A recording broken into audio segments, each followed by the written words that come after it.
जय संविधान, जय भीम, महात्मा गांधी की जय, कोर्ट से मुर्दाबाद। देखिए, जो एक कहावत है हिंदी की, जिसका काम उसी को साजे और करे तो थोथा बाजे। इसका मतलब यह है कि हर व्यक्ति की जो पर्सनैलिटी ट्रेट होती है वो अलग होती है। हर व्यक्ति जो सृष्टि ने बनाया है वो एक दूसरे से भिन्न होता है। कुछ उसके गुण होते हैं, कुछ उसके दोष होते हैं, कुछ इसकी स्ट्रेंथ्स होती हैं, कुछ उसकी वीकनेस होती हैं। और हर जगह पर हर आदमी फिट नहीं हो सकता। इसीलिए जब मैनेजमेंट के अंदर ह्यूमन रिसोर्सेज की प्लानिंग की जाती है तो सबसे पहले यह देखा जाता है किस पोस्ट पर किस प्रकार की कैरेक्टरिस्टिक्स की आवश्यकता है। और जब इंटरव्यू होता है तो वो देखा जाता है कि जो इंटरव्यू देने आया है उसके अंदर क्या वो कैरेक्टरिस्टिक्स हैं जो उस जॉब के लिए आवश्यक हैं। जॉब डिस्क्रिप्शन और उसके बाद गुणों का मिलान किया जाता है, क्योंकि हर व्यक्ति हर जगह पर फिट नहीं है। कहीं पे फिजिकल फिटनेस की आवश्यकता है, कहीं पर बहुत ज्यादा ऑनेस्टी की आवश्यकता है, कहीं पे बहुत ज्यादा इंटेलिजेंस की आवश्यकता है, कहीं पर केवल झूठ बोलने की आवश्यकता है। जैसे अगर कोई आदमी पॉलिटिक्स में जाए और कहे कि केवल सच बोलूंगा तो वो कैरेक्टरिस्टिक मैच नहीं करती। इसी प्रकार से जब मैंने इंजीनियरिंग की उसके बाद मैं एसएसबी इंटरव्यू में चला गया, आर्मी के, काशी के अंदर, बनारस के अंदर। और वहां पे जब 2 दिन हम रहे और उन्होंने सब जो अभ्यर्थी थे उनका पर्सनालिटी ट्रेट को देखा तो जैसा उन्हें करना चाहिए था उन्होंने किसी को सेलेक्ट नहीं किया और मुझे सेलेक्ट नहीं किया। बड़ी परमेश्वर की अनुकंपा है कि उन्होंने मुझे सेलेक्ट नहीं किया। और जब उन्होंने बाद में, जब से इंटरव्यू खत्म हो गए, उन्होंने कहा कि आप लोगों में कोई सूटेबल नहीं मिला, लेकिन इससे आप लोग निराश मत होइएगा, क्योंकि हम जो आर्मी के अंदर जिस प्रकार की कैरेक्टरिस्टिक्स को देखना चाहते हैं वो अनफॉर्चुनेटली या फॉर्चुनेटली आपके अंदर नहीं। लेकिन ये जरूरी नहीं है कि अगर हमने आपको मिसफिट घोषित कर दिया तो आप जीवन में और जगहों पर फिट नहीं हो पाएंगे। और वास्तविकता में जीवन के इस पड़ाव में मैं सोचता हूं जो कर्नल साहब ने उस समय कहा वो सही कहा था। अगर मैं आर्मी में चला गया होता और इस प्रकार के एक स्वतंत्र विचार के गुण मेरे होते तो मैं बिल्कुल मिसफिट हो गया होता, क्योंकि आर्मी के अंदर उनको लोग ऐसे चाहिए जो कि उच्चादेश का अनुपालन करें और उसके बाद उसका चिंतन न करें। और हम लोग तो गांधीवादी, लोहियावादी विचारधारा के लोग हैं। हम तो जब तक अपना मत प्रकट न कर दें और विरोध न कर दें तब तक हमें नींद नहीं आती। तो अच्छा हुआ कि सिलेक्शन नहीं हुआ। तो कैरेक्टरिस्टिक्स का और जॉब की रिक्वायरमेंट का फिटमेंट बहुत ज्यादा आवश्यक है। लेकिन बिहार के चुनाव में भारतीय जनता पार्टी किस प्रकार के काम कर रही है और किस प्रकार का संदेश दे रही है, ये बात दूसरी है कि गोदी मीडिया पूरा प्रयास कर रही है कि भारतीय जनता पार्टी के अंतर विरोधों का और जो गलत निर्णय और घोषणाएं वो कर रही है उसका समर्थन करना उसकी मजबूरी है। और ये दिखाने का प्रयास कर रही है कि महागठबंधन के अंदर बड़े मतभेद हैं, जबकि वास्तविकता यह है कि महागठबंधन के अंदर कोई मतभेद नहीं है। तेजस्वी यादव, प्रियंका गांधी की जो रोड शो हो रहा है उसके अंदर जीप से लटके हुए हैं और प्रियंका से सीधा उनका संवाद हो रहा है। और पप्पू यादव अपने जो पार्लियामेंट के अंदर उनके पहले नंबर के विरोधी थे संतोष कुशवाहा, उनको मोटरसाइकिल पे लेके घूम रहे हैं, क्योंकि उन्होंने आरजेडी ज्वाइन कर ली है। संतोष कुशवाहा ने, पहले वो जेडीयू में थे और सिटिंग मेंबर ऑफ पार्लियामेंट भी थे, और उन्होंने आरजेडी ज्वाइन कराई। जो कहा जा रहा था कि लालू यादव और पप्पू यादव में बड़ा मतभेद है, तो पप्पू यादव तेजस्वी यादव के कैंडिडेट के लिए गांव गांव प्रचार कर रहे हैं। तो सब ये इंडिया गठबंधन में तो आप देख रहे हैं कि कोई समस्या नहीं है। राहुल गांधी भी जुटे हुए हैं, प्रियंका गांधी भी जुटी हुई हैं। मुकेश सहनी के साथ राहुल गांधी तालाब में कूद जाते हैं और मल्लाह समुदाय के लोगों को मैसेज देते हैं कि आप लोगों का जो काम है बड़ा श्रेष्ठ काम है और मेरे को भी आपके समाज के बीच में मछली पकड़ना अच्छा लग रहा है। लोग उसको समझ पाए ना समझ पाए, लेकिन एक प्रकार से he is identifying himself with different sections and giving assurance that I am like you. और मुझे नहीं लगता कि किसी नेता को जनता से बहुत ज्यादा दूर होना चाहिए। लेकिन भारतीय जनता पार्टी गलती में गलती किए चली जा रही है। अब एक बहुत बड़ी गलती जो मुझे लगता है कि क्या रणनीतिकारों ने भारतीय जनता पार्टी की किया है। जो मधुबनी डिस्ट्रिक्ट की एक असेंबली कॉन्स्टिट्यूएंसी है बेनीपट्टी, वहां पे एक मिश्री लाल यादव सिटिंग विधायक थे, बैकवर्ड कम्युनिटी के थे। उन्हें टिकट काट दिया, सिटिंग विधायक का टिकट काट दिया। और टिकट किसको दिया?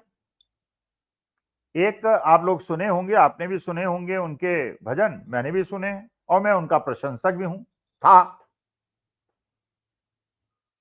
अभी उनकी उम्र जो है 25 साल 4 महीने हुई है। इसका माने अभी अभी वो 4 महीने पहले चुनाव लड़ने के लिए योग्य हुई।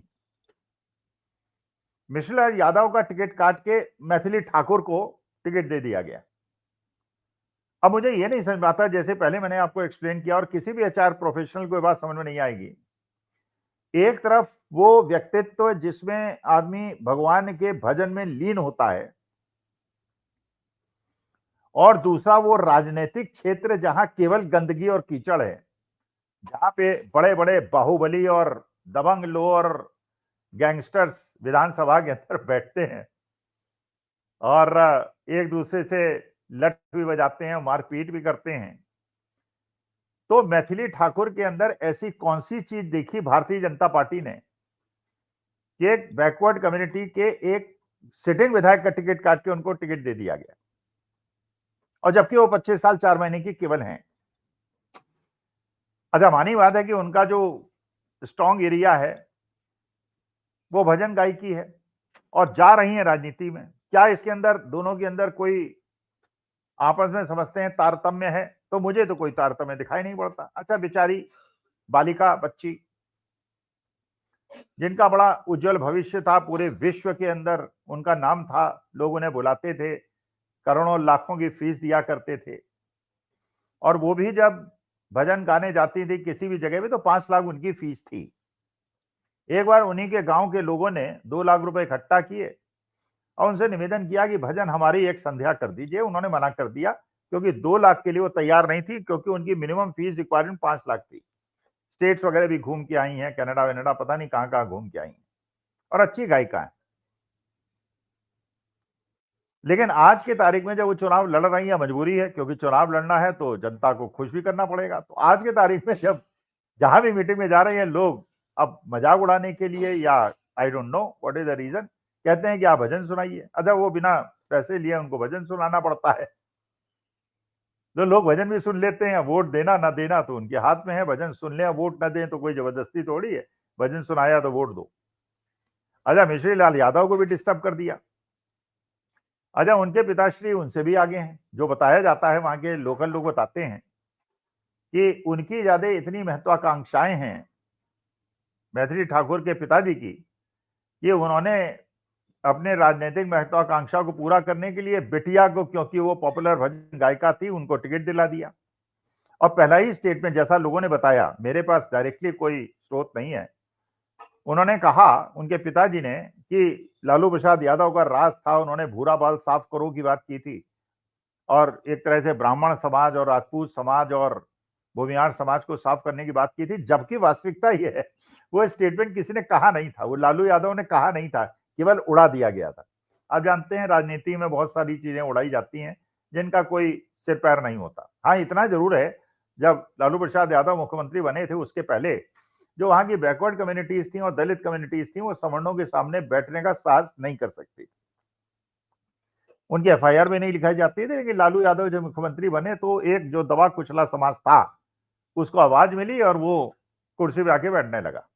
मानी बात है कि एक फ्रिक्शन होता है फॉरवर्ड बैकवर्ड्स के बीच में, और उसकी वजह से फॉरवर्ड्स ने, जैसे बहन जी को भी उत्तर प्रदेश के अंदर बदनाम किया था। ये दूसरी बात है कि आज वो भारतीय जनता पार्टी की सबसे बड़ी समर्थक बन गई हैं, और उनके खिलाफ ये प्रचार किया था। उन्होंने कहा था कि तिलक तराजू और तलवार इनको मारो जूतों चार, जबकि इसके अंदर भी कोई सच्चाई नहीं थी। ऐसा सेंटेंस उनके किसी व्यक्ति ने नहीं कहा था, लेकिन एक नैरेटिव बनाया गया था और सवर्ण कंसोलिडेशन कर लिया गया था। इसी प्रकार से बिहार के अंदर भी लालू यादव को बदनाम किया गया।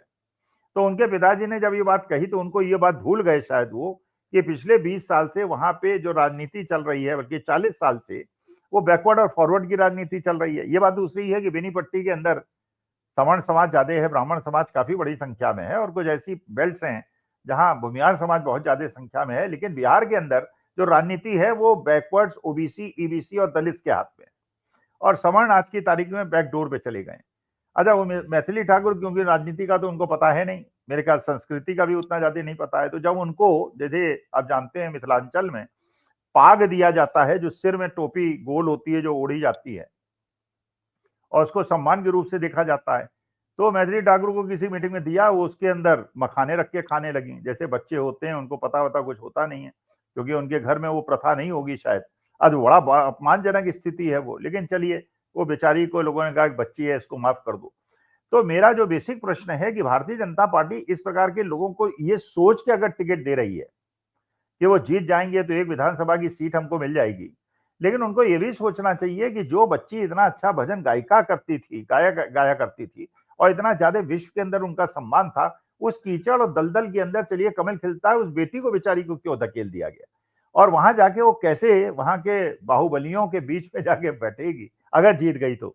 वैसे वहां की लोकल लोग बताते हैं उनके जीतने की संभावना बहुत कम है, लेकिन चलिए, धार्मिक मसलों में लोग वोट दे देते हैं। अगर वो जीत गई तो इसका माने जो उनका मेन कैरियर है, जैसे मंडी के लोगों ने जिता दिया कंगना रनौत को, और वो अब कहती हैं कि मैं तो फिल्म इंडस्ट्री में करोड़ों लाखों कमाती रही है, कि वो मर पार्लियामेंट में 2-2.5 लाख की तनख्वाह मिलती है, मेरा तो सारा फिल्मी कैरियर खराब हो गया इसी चक्कर में, और उनकी फिल्म भी सारी पिट रही हैं।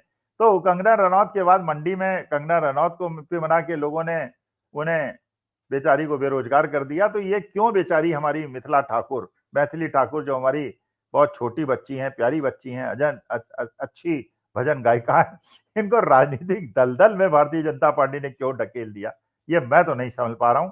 अगर आप समझे तो कृपा करके कमेंट बॉक्स में बताएं। नमस्कार, धन्यवाद और प्रणाम।